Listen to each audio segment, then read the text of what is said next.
Assalamualaikum warahmatullahi wabarakatuh. Nama saya Siti Nur Hayati dari kelompok 2 akan menjelaskan materi selanjutnya. Yang pertama yaitu sastra kitab. Sastra kitab adalah sastra yang memuat bidang yang cukup luas. Di dalamnya mencakup ilmu kalam, ilmu fikih, dan ilmu tasawuf. Jenis sastra ini ditulis oleh orang-orang Melayu yang belajar di Mekah ataupun di Madinah. Mereka memberi gelar di belakang namanya dengan nama Al-Palimbani yang berasal dari Palembang, Al-Binjai dari Binjai, Al-Sumatrani dari Sumatera, Al-Makassari dari Makassar, dan lain sebagainya.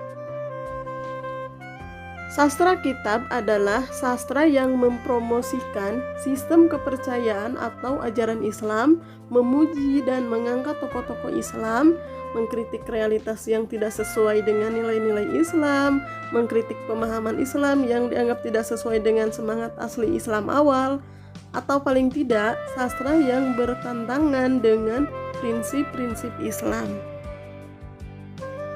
Tokoh-tokoh sastra kitab diantaranya yaitu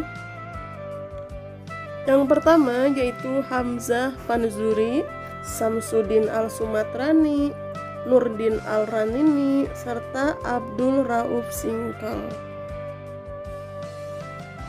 Karya sastra kitab dapat menjadi rujukan mengenai Islam bagi orang-orang Melayu karena pada waktu sebagian besar masyarakat Melayu masih sedikit yang memahami bahasa Arab.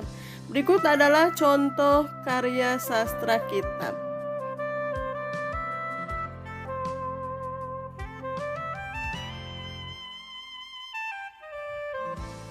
Tujuan penulisan sastra sejarah diantaranya yang pertama yaitu memberikan pengukuhan terhadap kedudukan seorang raja. Lalu yang kedua untuk memberikan pelajaran bagi generasi selanjutnya tentang kebesaran negaranya, untuk memberikan rasa kebanggaan terhadap raja, negeri, dan para pahlawannya, untuk memberikan kesenangan sekaligus kegunaannya, lalu untuk merekam kehidupan raja pada zaman pemerintahannya.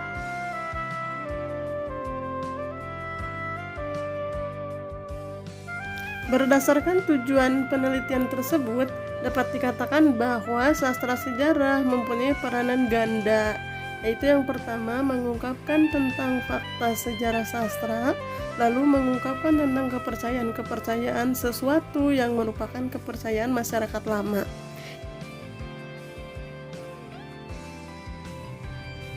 Hasil penulisan sastra sejarah yaitu ada dua, yang pertama puisi dan yang kedua adalah prosa.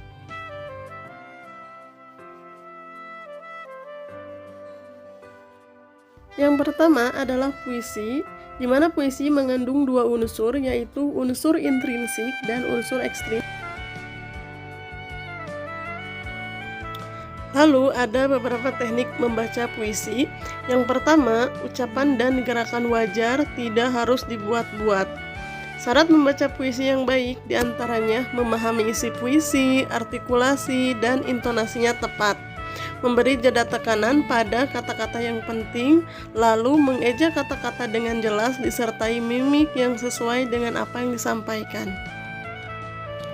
Lalu selanjutnya yaitu prosa. Dalam pengertian kesastraan, prosa sering diistilahkan prasa fiksi, teks naratif, ataupun wacana naratif. Prosa pun terbagi ke dalam beberapa jenis, yaitu ada 10 jenis. Yang pertama adalah hikayat. Hikayat adalah salah satu bentuk sastra prosa, terutama dalam bahasa Melayu, yang berisikan tentang kisah, cerita, dan dongeng. Contohnya seperti hikayat Si Miskin, hikayat Abu Nawas, dan hikayat Indra Bangsawan. Yang kedua yaitu tambo. Tambo adalah salah satu bentuk prosa lama yang isi ceritanya diambil dari suatu peristiwa sejarah. Lalu ada mite. Mite atau mitos adalah suatu jenis cerita yang berlatar belakang sejarah, dipercaya masyarakat bahwa itu benar terjadi, dianggap suci, mengandung hal-hal aneh dan ajaib. Lalu ada sage. Sage adalah cerita lama yang berhubungan dengan sejarah yang menceritakan keberanian, kepahlawanan, kesaktian, dan keajaiban seseorang. Selanjutnya yaitu fabel. Fabel adalah cerita yang menceritakan kehidupan hewan yang berperilaku menyerupai manusia. Lalu selanjutnya legenda.